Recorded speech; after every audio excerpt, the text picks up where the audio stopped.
Montagmorgen, 10 Uhr vormittags. Auf den ersten Blick ist in der Kletterhalle Thalkirchen in München alles wie immer. Doch wenn man genau hinschaut, entspricht der Altersdurchschnitt der Kletternden heute so gar nicht der Erwartung. Hallo, grüß Gott. Die jungen Kletterer dürfen sich heute warm anziehen. Nur wenn es Spaß macht, macht man es lange. Denn nur weil hier einige 60 plus in der Wand sind, heißt das nicht weniger Spaß. Ja, danke. Christa Sturms Gemahl Manfred, genannt Mani, hat gut 70 seiner 85 Lebensjahre Klettern verbracht. Wenn er und ein Dutzend seiner Freunde trainieren, dann kommen schnell 1000 sportliche Lenze zusammen. Christoph, 77, fasst die Motivation von allen kurz zusammen. Es ist halt wie ein vertikales Fitnessstudio. Das ist gut Koordination, Dehnung, Gleichgewichtsgefühl, auch ein bisschen Kraft und es ist ein wirklich schöner Sport. Und es ist, wir Alten, halt eine lustige Truppe. Man weiß, am Montag und am Donnerstag früh Vormittag trifft man sich und das rechtfertigt immer ein Weißbier und das ist eine gute Sache.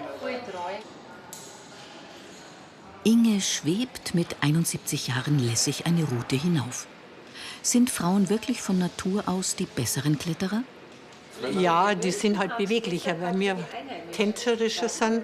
Die Männer sind ein bisschen steifer. Natürlich auch nicht alle, gibt es solche und solche. Nicht alle waren wie Willi früher auch Felskletterer. Andere fühlen sich schon immer in der Halle wohler. Gabi etwa.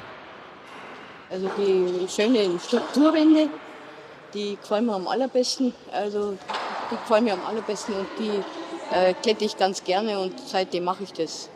Und das mache ich bis heute und wahrscheinlich auch bis ich umfalle. Aufwendige Strukturwände sind in Hallen selten anzutreffen.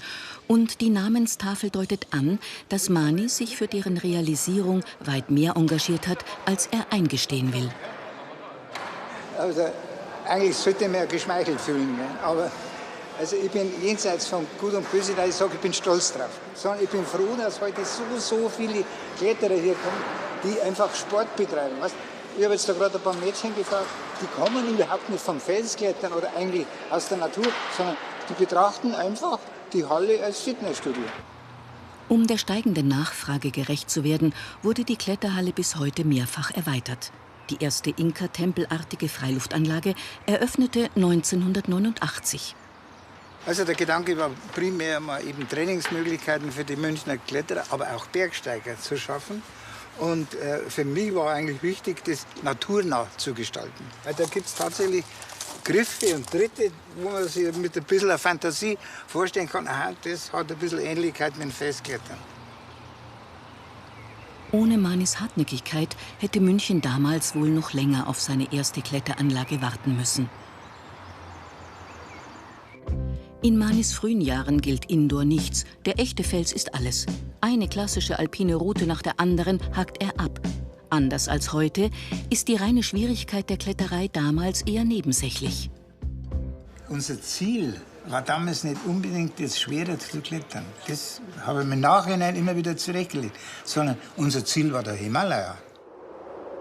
In Peru hat Mani 1961 erstmals Kontakt mit dem Höhenbergsteigen. Und er erlebt, dass das Licht der Berge auch tiefschwarze Schatten wirft. 3 seiner Freunde sterben beim Versuch einer Erstbegehung am Ciula Chico. Erst 1980 gelingt ihm mit dem Shishapangma ein 8000er-Gipfel. Davor tut sich allerdings noch ein ganz anderes Interessensfeld auf.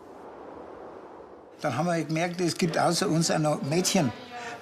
Meine Frau habe ich kennengelernt auf einem Faschingsball, aber von der Sektion Oberland. Und meine Güte, dann sind wir halt plötzlich miteinander ins Gebirge gegangen und plötzlich sind die Touren auch schwerer geworden. Christa klettert bereits, bevor sie Mani kennenlernt. Gemeinsam gelingen den beiden in den kommenden Jahrzehnten viele große und berühmte Felstouren. Christa begeistert sich vor allem auch für alles Abenteuerliche draußen in der Natur. Zum Beispiel mit dem Rucksack tagelang unterwegs zu sein, am besten weit ab ausgetretener Pfade. Apropos Rucksack. Früher habe ich schon immer beide Rucksäcke gelupft und habe ihn manchmal erwischt, dass ich mehr gehabt habe. Und seitdem bin ich misstrauisch, weißt Weißt du, das steht mir jetzt wieder hin, wie wenn ich überhaupt nichts dran habe. Ja. Dabei trage ich die Verantwortung jetzt nämlich viel schlimmer, viel schwerer. Genau. Wie oft sie wohl schon zusammen aufgestiegen sind? Das Ziel all ihrer Touren ist nie eine Spitzenleistung, sondern immer das gemeinsame Erlebnis, an das man sich gerne erinnert. Obwohl diese Erinnerung manchmal auch sehr unterschiedlich ausfällt. Und da war ein schon Guide dabei und der hat uns diesen See gezeigt. Und dann hat er gesagt, da kann man eigentlich auch reingehen. Der hat wie viel Grad? 8 Grad? Nein, 6 hat er 6 gehabt. Grad. Aber Quintessenz ist, dass meine Tochter und die Christa sind reingegangen. Der Pablo hat der geheißen, Pablo auch. Und ich wollte mir, ich war auch drin gewesen. Er erzählt jetzt immer, dass er beim Schwimmen war da. Dabei war er nicht drin. Ja, Hat uns aber weggeschaut. ich denke mir, ich war wirklich, aber ich habe in meiner Vorstellung, das ist fix, ich war in dem See. Oder, Alex? So wird es am Messner gehen mit seinem Bruder. Seit 6 Jahrzehnten erkunden Christa und Mani die Gebirge der Welt ebenso wie die Seelenlandschaft des jeweils anderen. Auf eine gemeinsame Richtung haben sie sich immer geeinigt. Nach vorne und nach oben, wie beim Klettern.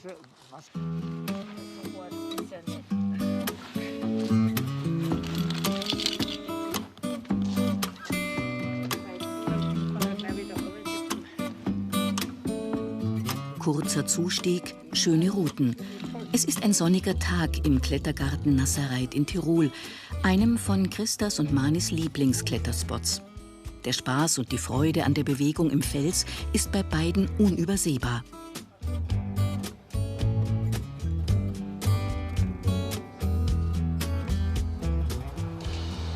Christa hat gemeint, ich muss jetzt links gehen. Da hat es vielleicht gar nicht ganz unrecht. Ah ja, Spreizen kann er immer nur sagenhaft. Super.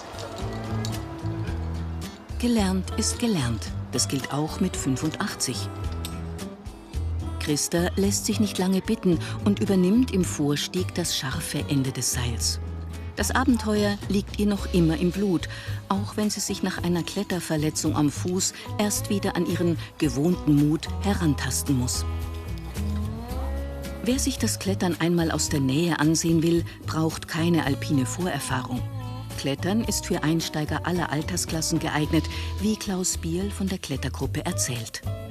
Doch, wir haben sogar Beispiele, auch Frauen über 70, die angefangen haben, die allerdings erhebliches Talent haben, weil sie eben vorher schon was gemacht haben.